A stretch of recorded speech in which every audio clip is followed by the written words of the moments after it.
14 जेलू 2 डकायत फेरार घटना जाजपुर पाणीकोइली पंडा अलंकार दुकान में लुट और गोलीमार घटना गिरफ होते 2 अभियुक्त से मोट 3 जन को गिरफ कर पुलिस सुरक्षा दृष्टि से 14 जेल को स्थानांतर करा तेज प्राय 8 मास जेल रहा 2 कैदी फेरार घटना को नहीं क्षोभ प्रकाश पाई। जेल सुरक्षा व्यवस्था को निंदा कर लुटेरा गुली प्राण हराई मृतकों संपर्क और पाणीकोइली बासिंदा गत जानुआरी होता लुट घटन डकायतों गुलीमाड़े जड़े दुकान कर्मचारी और अन्य जने स्थानीय लोकंर मृत्यु घटी। पुलिस सेतेबेले बंधुक सहित 4टी अफुटा गुली 2टी मोबाइल और किछि सुना अलंकार जबत करथिला।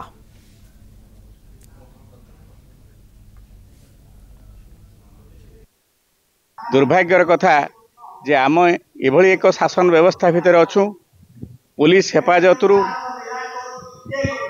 जेल खानार चारि कांथ भितरू रुहा रेलिंग काटी से पलायन करथिबा एक दुखद घटना आज न्यूज रु जानला परे आमे अत्यंत मर्माहत। मो पुतुरार मृत्युर उपयुक्त न्याय पाइला नहीं बोली नुह समग्र ओडिशार जो शासन व्यवस्था जो प्रशासनिक व्यवस्था पुलिस प्रशासन जो भाव में विफल होती ताकू सूचौती जे आमे कहीं साधारण मनीष कोठी भी निरापद नुह। तो 14 जेल मैंने एत बड़ जेल रु केमी 2 जन अपराधी फेरार होगले आमको मैंने